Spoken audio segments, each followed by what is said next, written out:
Récit de vie, numéro 14 09 21 12 2002 1977. Besançon, ça s'est trouvé comme ça, par hasard. Pars en Europe, débrouille-toi, qui m'a dit mon ex-compagnon, enfin le père de mes enfants. Je pensais qu'un jour je le reverrais, mais non. Il m'a donné de l'argent, et puis il est parti. Je me suis débrouillée comme j'ai pu. Besançon. C'est une belle ville, j'ai eu de la chance. Mais la langue est difficile. Je ne parlais pas un mot de français. Je savais juste dire bonjour et maison. Je suis arrivée avec mes 2 enfants le 11 décembre 2001. Ils avaient 5 et 7 ans. Le chauffeur nous a laissés sur le bord de la route. « Vous êtes en France ?» qu'il nous a dit. Et puis il est parti. C'était déjà gentil de nous déposer là. Si je ne me trompe pas, maintenant que je connais, c'était vers Beure, sur la route de Lyon. On n'était pas assez habillés pour descendre. Il faisait froid. J'essayais de stopper les voitures pour savoir où j'étais. En France, oui. Mais où? Où? On a attendu longtemps dans le vent d'hiver, et puis une femme s'est arrêtée. « Il n'y a pas de souci, on est quelque part », qu'elle m'a dit. Elle comprenait l'anglais. « Je vais vous emmener à Besançon. Faut que vous demandiez l'asile. » En passant sur le pont, je lui ai demandé le nom de la rivière. « C'est le Doubs », qu'elle m'a dit. Elle m'a montré un panneau où c'était écrit D-O-U-B-S. Mais c'est quoi toutes ces lettres? On dit Doubs et on écrit tout ça. Elle nous a déposés vers le Secours catholique, rue d'Alsace. Là-bas, ils nous ont donné des anoraks et ils ont téléphoné à la PADA, la plateforme d'accueil des demandeurs d'asile. À l'époque, c'était dans une caserne. « Pourquoi vous êtes là? Vous venez d'où? » On vient d'Arménie. « Et vous êtes passé par où? » Par la Géorgie, et puis par la Turquie. « Comment? » En camion, caché derrière des cartons. Il y avait des seaux si jamais les enfants voulaient faire leurs besoins. « Vous étiez combien dans le camion? » On était seuls. Qui était le camionneur? Je ne connais pas son nom.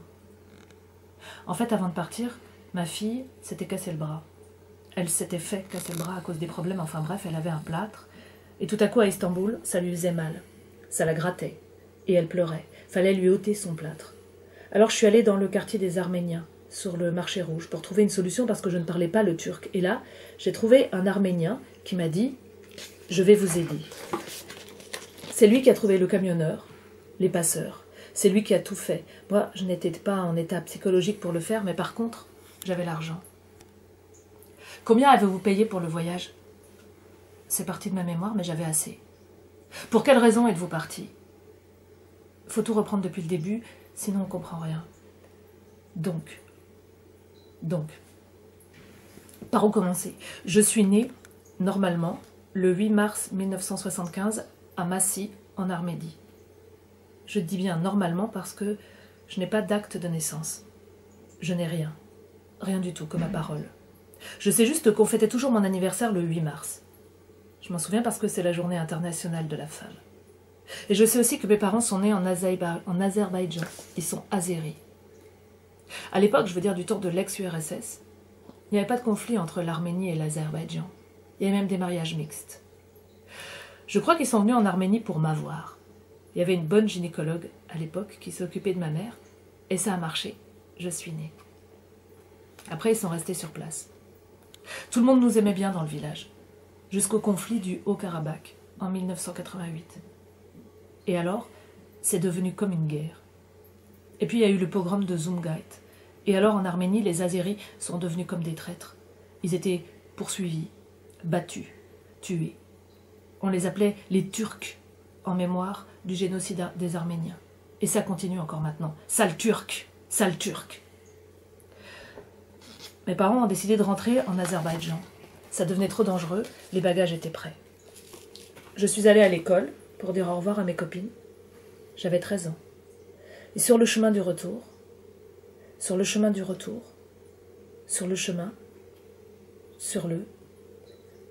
une voisine m'a attrapée par la main. Elle habitait 3 maisons avant la nôtre, et elle m'a jeté dans la cave. « Faut que tu restes ici », qu'elle m'a dit, c'est tout ce qu'elle m'a dit. Je ne comprenais rien du tout, je faisais que pleurer, toute seule dans le noir. C'est seulement la nuit, non, c'est seulement quand la nuit est tombée qu'elle est redescendue me voir. Et alors elle m'a dit, mais je ne sais plus comment, elle m'a dit, il y a des gens qui ont brûlé ta maison, t'as plus de maison, et t'as plus de parents, ils ont tué tes parents. C'est tout ce qu'elle m'a dit. Je suis restée 3 jours, cachée dans la cave. La nuit, elle me descendait à manger sans faire aucun bruit. Elle était gentille, sauf qu'elle avait peur de se faire prendre. Alors elle a eu l'idée de me confier à Rima. C'est une femme qui habitait à Erevan, la capitale de l'Arménie. Elle n'avait pas d'enfant. Elle était institutrice. Elle a accepté de m'adopter. M'adopter entre guillemets parce qu'il n'y avait pas de papier. Rien. Aucune trace écrite. Juste une parole orale. Moi, je n'avais pas le choix. J'étais entourée de vide. Je voulais juste rejoindre mes parents dans la mort. Je faisais tout ce qu'on me demandait. L'OFPRA m'a demandé pourquoi je n'étais pas retournée en Azerbaïdjan. C'est vrai. Je n'y ai même pas pensé. J'avais de la famille là-bas. Les parents de ma mère. Ou de mon père. Je ne sais pas. Je ne les avais jamais vus. C'était des inconnus pour moi.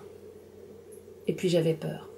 Et puis je ne parlais pas bien cette langue-là. Moi, je suis allée à l'école arménienne. Donc je me suis retrouvée chez Rima. Chez elle, j'ai continué l'école à domicile parce que je ne pouvais pas sortir. Je n'avais pas de papier. C'était la guerre tous les jours et j'avais du sang azéri dans les veines. Oublie tout ça, qu'elle m'a dit Rima. Faut supprimer ce mot de ta tête. Azéri, c'est fini. On va dire que tu es arménienne. On va dire que tes parents sont allés en Russie pour travailler. On va dire que c'est moi qui te garde. Faut sortir le moins possible. Chez elle, il y avait une grande bibliothèque. Je faisais que lire toute la journée. Lire et apprendre. Je n'avais rien d'autre à faire. Sauf des fois où on allait voir son cousin, qui avait le même âge que moi. Mais c'était pas souvent. C'est les livres qui m'ont tenue droite. C'est les livres qui m'ont sauvée. Elle était célibataire, Rima. Elle était contente de m'avoir, on s'entendait bien. Elle ne remplaçait pas le vide, mais on s'entendait bien. Elle m'a fait comprendre qu'ils ne voulaient pas tous me tuer dans ce pays. Pas tous. Parce que chaque nuit, je me disais, ça va recommencer, comme au village, comme ce jour-là. Je suis rentrée, il n'y avait plus rien. Plus de maison, plus personne, plus rien. Je n'ai pas de photos. Je n'ai rien de mes parents. Des fois, j'essaie de rêver pour voir si je me souviens de leur visage. Mais non, je vois toujours des visages différents. Je suis ta mère, je suis ton père, qu'ils me disent dans l'oreille. Mais comment savoir? J'ai perdu la clé pour savoir d'où je viens. Elle a brûlé avec le reste. Mais il faut continuer, j'en étais où? Rima. Elle a eu une crise cardiaque et elle est morte d'un seul coup, j'avais 18 ans. Je ne pouvais pas rester chez elle, c'était un appartement d'État. Je ne savais pas quoi faire de moi une fois de plus. Alors, je suis allée voir son cousin. On va vivre ensemble. De toute façon, nous on s'aime, qui m'a dit. Lui, il était arménien, je lui ai avoué la vérité. On ne peut pas se marier. J'ai pas de papier, j'ai pas de parents en Russie. Il n'y a personne à qui demander ma main, personne, je lui ai dit. Il fallait bien que je lui dise. D'ailleurs, j'avais rien à perdre. Rien. J'avais déjà tout perdu. Au début, il est resté sous le choc. Il ne pouvait pas croire que j'étais azéri. Je parlais l'arménien mieux que lui, j'avais étudié la langue littéraire et tout. Et ensuite, il y a eu le problème de ses parents. Parce que lui, il était amoureux. Mais il y avait ses parents. Ils étaient dentistes. Ils ne voulaient surtout pas être mêlés à cette histoire, ils avaient peur. Ils nous ont acheté un appartement. Ils étaient très gentils. Mais ils ne voulaient plus trop nous voir. Je les comprends. Moi aussi, j'avais peur. Je sortais le moins possible. J'avais toujours peur que quelqu'un me reconnaisse. Quelqu'un de mon village. L'Arménie, c'est pas très grand. J'ai appris la chimie pendant 5 ans, entre mes 4 murs. Ils avaient une cousine qui voulait absolument avoir un diplôme de chimie, mais elle n'était pas très sérieuse. Elle faisait tout le temps la fête. J'ai appris la chimie à sa place. J'ai passé le diplôme à sa place et j'ai réussi. J'ai un diplôme de chimie, mais il n'est pas à mon nom. C'est comme mes enfants. Ils ne sont pas déclarés. Comme je n'avais pas de papier, je n'ai pas pu aller à l'hôpital. J'ai accouché à la maison, en cachette. On ne peut pas vivre tout le temps en cachette. On ne peut pas dire tout le temps qu'on vient de se faire voler son sac. On a essayé d'acheter des documents. À l'époque, en Arménie, c'était possible. Mes beaux-parents ont dépensé beaucoup d'argent, mais au final, ça n'a rien donné. Le problème est venu au moment du recensement national.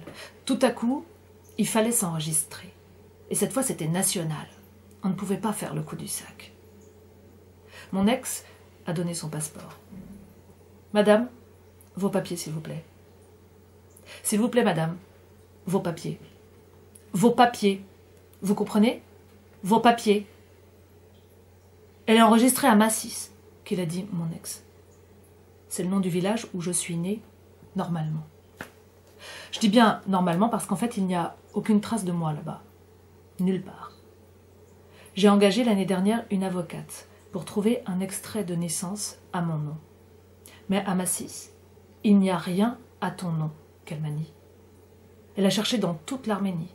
Elle a remué ciel et terre. Il n'y a aucune trace de toi nulle part, qu'elle m'a dit. Il n'y a aucune trace de moi nulle part.